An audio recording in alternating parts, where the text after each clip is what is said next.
Lição 10. 8 de setembro de 2024.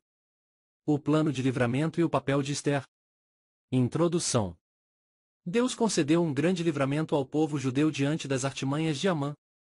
Esta lição apresenta todo o processo de preparação para o grande livramento, desde o plano de Mardoqueu, o convencimento de Esther, bem como seu preparo para se colocar diante do rei para rogar o livramento do povo.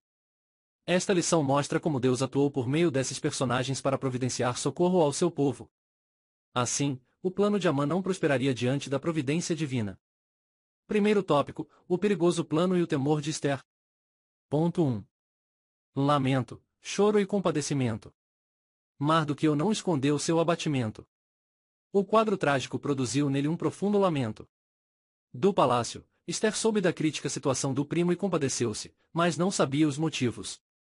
Sua atitude foi enviar roupas para vestir Mardoqueu, que as recusou. Esther precisava saber o que estava acontecendo de tão grave. Então, enviou Ataque, um dos eunucos, para perguntar a Mardoqueu por que agia daquele jeito. Esther 4, 1-5. Mardoqueu não estava apenas querendo chamar a atenção de Esther. Seus sentimentos eram sinceros, assim como de todos os judeus das províncias, diante da ordem de matança emitida pelo rei. Mas também era preciso que a rainha soubesse de tudo o que se passava.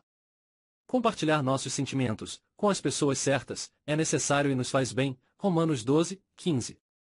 Em um momento de profunda agonia, Jesus abriu o coração e rogou aos seus discípulos que não o deixassem só. Mateus 26, 36-38. Ponto 2. Um obstáculo real. Por intermédio de Ataque, Mardoqueu deixou Esther informada de todo o ardiloso plano de Amã, enviando-lhe, inclusive, uma cópia do decreto de Assuero. Ele pediu que ela fosse ao rei e suplicasse pelos judeus. Mas havia um grande obstáculo. Esther respondeu a Mardoqueu lembrando-lhe da lei que não permitia que qualquer pessoa, homem ou mulher, fosse ao interior do palácio sem ser chamada pelo rei. A sentença era a morte, salvo se o rei estendesse o cetro de ouro. Acredita-se que essa rigorosa norma existia porque os reis temiam ser vítimas de conspirações, como ocorreu com muitos deles, ao longo da história, mortos no trono. Ponto 3. Autoritarismo e morte. O que Assuero temia lhe sobreveio. Foi assassinado por um dos oficiais do palácio em 465 a.C., 8 anos depois dos episódios narrados no livro de Esther. 2 de seus guardas, aliás, já haviam tramado sua morte anos antes. Esther 3, 21. Decisões autoritárias produzem muitos inimigos. É muito comum ditadores terem mortes trágicas, por vezes nas mãos de seus ex-súditos, como aconteceu na história recente com o ditador líbio Muammar Gaddafi, em 1942 a 2011. A mansidão nos livra de muitos infortúnios. Provérbios 15, 1. E quando atacados, Deus é a nossa defesa. Números 12, 3-10, Êxodo 23, 22 e Salmos 5, 11. Segundo tópico: Mardoqueu convence Esther. Ponto 1. Confiando na providência divina. Esther apresentou a Mardoqueu sua impossibilidade de dirigir-se ao rei. Nos últimos 30 dias ela não havia sido chamada por Assuero. Mardoqueu não se contentou com a resposta de Esther.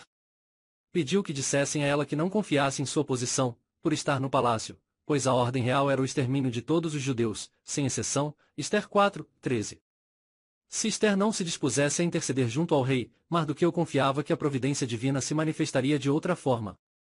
A expressão socorro e livramento da outra parte virá revela que Mardoqueu confiava em Deus, acima de tudo. Esther 4, 14.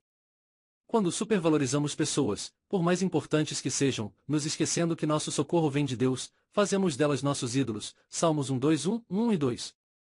Deus abomina todo tipo de idolatria. Jeremias 17, 5. Ponto 2. Primeiro Deus, depois o homem. Esther convenceu-se de que precisaria agir. Antes de tudo, porém, era preciso clamar a Deus, para que a dirigisse e lhe desse graça diante do rei. Em sua resposta a Mardoqueu, pediu que ajuntasse todos os judeus de Susã e jejuassem por ela durante 3 dias. Ela faria o mesmo junto com as moças que a assistiam no palácio. Esther 4, 16. Equilíbrio e prudência espiritual nos fazem entender o tempo e o lugar de Deus e o nosso no cotidiano da vida. Antes de Esther procurar o rei, os judeus deveriam buscar a Deus. Uma triste característica de nossos dias são o secularismo e o materialismo. Lucas 18, 8. Inspirados no ateísmo, rejeitam e negam as realidades espirituais e veem o homem como o senhor de sua existência e de seu destino, como a medida de todas as coisas. Autoconfiança e soberba humana são de origem maligna. Tiago 4, 13 ao 16. Ponto 3. Confiar em Deus não é tentá-lo. Esther confiava em Deus, mas não agiu de forma a tentá-lo. Mateus 4, 5 ao 7.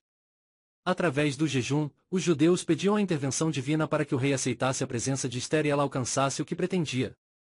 Todavia, isso poderia não acontecer. Por isso, mesmo confiando, Esther estava disposta a morrer, perecendo. Pereço, Esther 4, 16.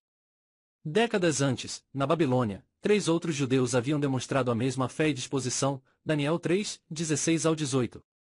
Em nossos dias são difundidas crenças errôneas que acreditam ser possível mandar em Deus e pô-lo na parede.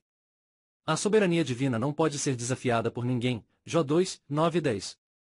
Terceiro tópico, o plano. Esther entra à presença do rei e propõe um banquete. Ponto 1. Prudência, preparação e ação. Ao decidir entrar à presença de Assuero, Esther estava sujeita a qualquer reação dele quando a visse, em vida ou morte. Era um grande desafio.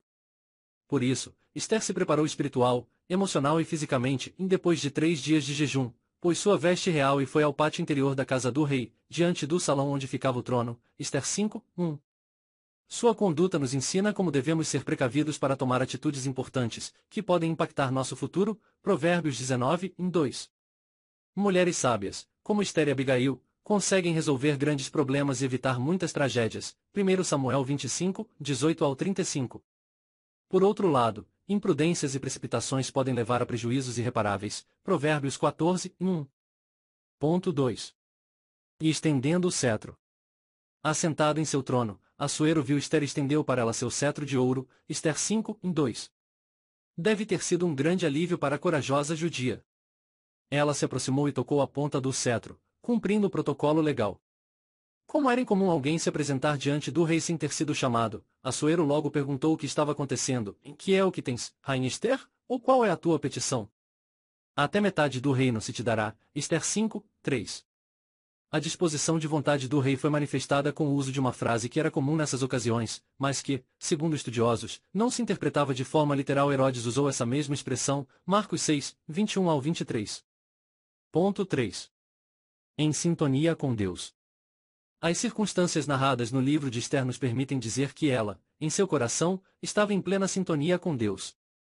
Mesmo o rei se prontificando imediatamente a atendê-la, Esther agiu com cautela.